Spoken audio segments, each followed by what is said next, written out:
करने वाला प्रोडक्ट जिसको हम कहते हैं ऑर्थोडॉक प्रवाहिक वात। ये शरीर के हड्डियों के स्वास्थ्य को और जोड़ों के स्वास्थ्य को बेहतर करता है। देखिए, आज भारत में हर 6 में से एक ऐसा एडल्ट है जो कंप्लेन कर रहा है उसको मस्कुलोस्केलेटल पेन की समस्या, माने हड्डियों की जो समस्या है ना, जो दर्द की समस्या है, जो स्वेलिंग की समस्या है, ये बहुत ही ज्यादा कॉमन हो गया। सेशन 1 में भी हमने डिस्कस करा था। अभी जैसे मैं बताऊं आयुर्वेदा के दृष्टिकोण से कि हमारे हड्डियों में तकलीफ कब होती है, हम बीमार कब होते हैं, इसके क्या मुख्य कारण है, हम आयुर्वेदा के दृष्टिकोण से एक बार समझते हैं। तो दोस्तों, आयुर्वेदा यहाँ पे बताता है कि अगर हमारे शरीर के अंदर वात दोष बहुत ज्यादा बढ़ जाए, कफ दोष बहुत ज्यादा बढ़ जाए, और अमा अमा का मतलब होता है गंदगी, जो चिपचिपे वाली गंदगी होते हैं ना, अगर ये बहुत ज्यादा बढ़ जाए तो इसका सीधा सीधा नुकसान हमारे हड्डियों को झेलना पड़ता है। कैसे झेलने पड़ता है, क्या दिक्कतें आती है, हम इसे समझते हैं। देखिए, हमारे शरीर में जब वात का है ना, ध्यान से समझेंगे, जब वात का प्रभाव बढ़ता है तो हमारे शरीर में वायु का भी प्रभाव बढ़ेगा। वायु बढ़ने का मतलब ये हुआ कि हमारा जो शरीर है ना, वो अंदर से ड्राई होना, सूखना शुरू हो जाएगा। आपने सुना होगा ना, लोग कहते हैं हड्डियां चटकने की आवाज आती है, ये वायु बढ़ने की वजह से, यानी वात बढ़ने की वजह से हो रहा है। दूसरी समस्या आती है, कफ जब बढ़ता है ना, तो हमारे शरीर के ब्लड सर्कुलेशन स्लो हो जाते हैं। जब कफ का प्रभाव बढ़ेगा तो जो ब्लड सर्कुलेशन है ना, वो स्लो हो जाते हैं। अब यहाँ पे वात भी बढ़ा, यहाँ पे कफ भी बढ़ा, अब क्या होगा, वायु भी बढ़ गया और ब्लड सर्कुलेशन स्लो भी हुआ। तो हमारे जो जॉइंट है ना, जैसे ये जॉइंट, अभी मैं अपना फिंगर्स को मूव कर रहा हूँ, नॉर्मली कर पा रहा हूँ, ये मेरा जॉइंट है, ये भी जॉइंट, ये भी जॉइंट, ठीक है। मेरे सारे जॉइंट के पास है ना पर्याप्त मात्रा में खून नहीं पहुंचेगा, क्योंकि ब्लड सर्कुलेशन भी स्लो हो गया। अब मेरे जॉइंट में ना 4 मेन हिस्से हैं, हम सभी के जॉइंट में ना 4 मेन हिस्से होते हैं। मैंने सेशन 1 में बताया था, एक बार रिवाइज करा रहा हूं। पहले हिस्से को हम क्या कहते हैं, पहले हिस्से को हम कहते हैं लिगामेंट। लिगामेंट का काम क्या है, जैसे ये 2 हड्डियां है ना, ये 2 हड्डियां यहाँ पे ऐसे जुड़ गई, ये दोनों हड्डियों को बांधेगा कौन, लिगामेंट बांधेगा। रबड़ के जैसे होता है, जो एक हड्डी को दूसरे हड्डी से बांधने का काम करता है, ठीक है। लिगामेंट के बाद जो दूसरी चीज हमारे जॉइंट के पास होती है, उसको हम कहते हैं कार्टिलेज। बाइक और कार में शॉक एब्जॉर्बर होता है ना, जैसे ब्रेकर पे बाइक चला गया तो वो शॉक को रोक लेगा, वैसे कार्टिलेज क्या करता है, ये हमारे जॉइंट के अंदर लगा हुआ रहता है, जो 2 हड्डियों को आपस में टकराने से रोकता है। कार्टिलेज दूसरी चीज। तीसरी चीज आती है जिसको हम कहते हैं टेंडन। टेंडन का काम क्या है, हमारी जो हड्डियां है ना, हमारी हड्डियों के ऊपर मांसपेशी है, माने मसल्स भी है, मांस भी है ना। तो हमारे हड्डियों के ऊपर जो मांस है ना, उसको बांधने का काम करता है टेंडन। ये मसल्स को बोन के साथ जोड़ने का काम करता है। और चौथी चीज होती है साइनोवियल फ्लूइड। ये हमारी हड्डियों का ग्रीस है, जो हमारी हड्डियों को मुलायम माने स्मूथ करने का काम करता है। ये जो चारों हिस्से बताए ना, अगर खून की सर्कुलेशन की कमी होती है, ड्राइनेस ज्यादा बढ़ता है, ये चारों हिस्से सूख जाते हैं, हमारे लिगामेंट जो है वो कमजोर हो जाते हैं, साइनोवियल फ्लूइड जो है वो धीरे धीरे सूखना शुरू कर देता है, तो बहुत सारी बीमारी आती है, जैसे गठिया, ऑस्टियोपोरोसिस, ऑस्टियोआर्थराइटिस, बहुत सारी बीमारियां।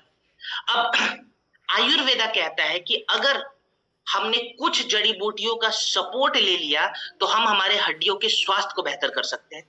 इन्हीं फॉर्मूला से हमने ऑर्थोडॉक का निर्माण करा। जैसे सबसे पहले तो हमने इसके अंदर कर्क्यूमिन, सलाकी और हडजोड़ का इस्तेमाल करा है।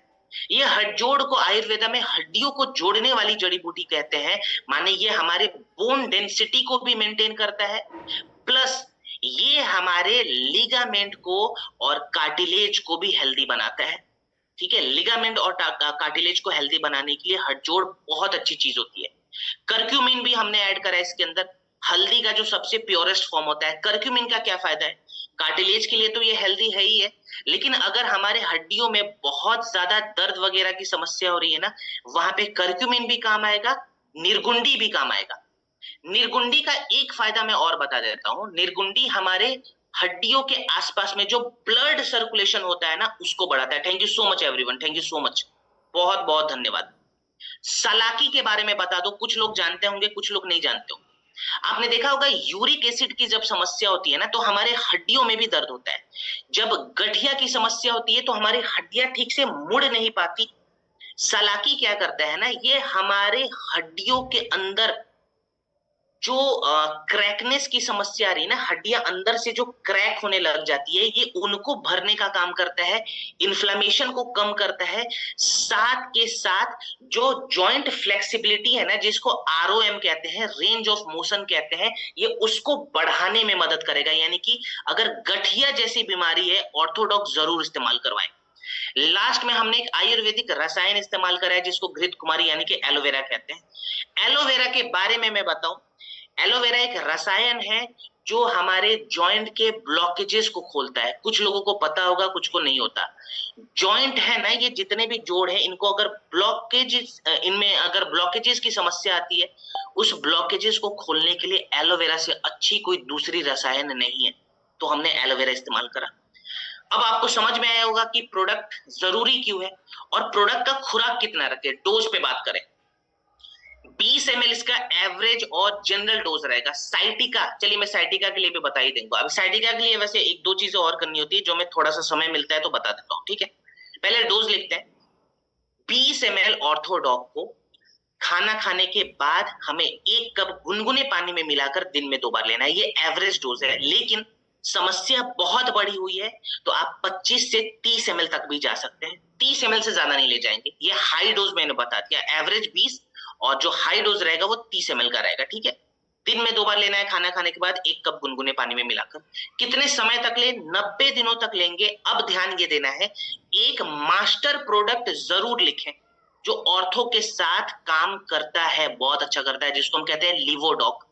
बहुत सारे लोग लिवर को खाली लिवर के साथ जोड़ते हैं, पेट के साथ जोड़ते हैं। लिवर यहाँ पे हमारे हड्डियों के स्वास्थ्य को बेहतर बनाता है। क्यों?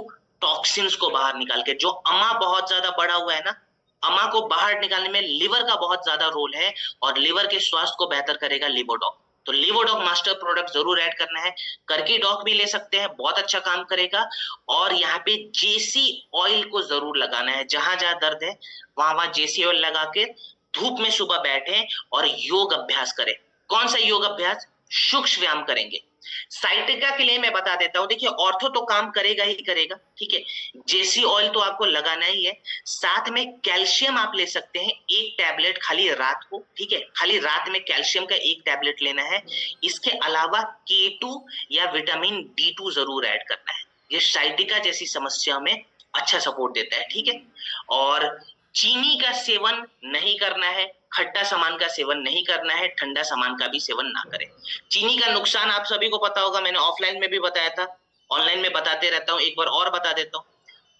चीनी के खिलाफ मैं इसलिए रहता हूं क्योंकि चीनी जो आप शरीर में डालते हैं ना, चाय के माध्यम से, मिठाई के माध्यम से, ये चीनी हमारे शरीर के अंदर एसिड लेवल को बढ़ाता है, माने शरीर के अंदर तेजाब को बढ़ा देगा। अब यहाँ पे जैसे ही तेजाब बढ़ेगा ना, हमारा जो दिमाग है वो हमारे हड्डियों से कहता है, सुनो इस एसिड को कैसे कम करोगे? तो हड्डियां बोलता है कि सुनो सर, मैं इस एसिड को कम तो कर दूंगा, लेकिन मुझे अपने अंदर से ना कैल्शियम और फास्फोरस को निकालना होगा। फिर बेचारी हड्डियां अपने अंदर से कैल्शियम और फास्फोरस को निकाल देती है, एसिड कम होता है और हड्डियां कमजोर हो जाती है। आप बार बार चीनी पियोगे, बार बार हड्डियां कमजोर होती है, क्योंकि वो एसिड को अपने कैल्शियम और फास्फोरस के माध्यम से कम करती है।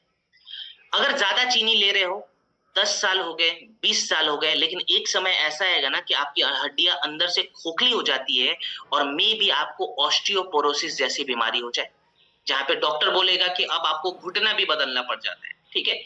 स्पॉन्डिलिटिस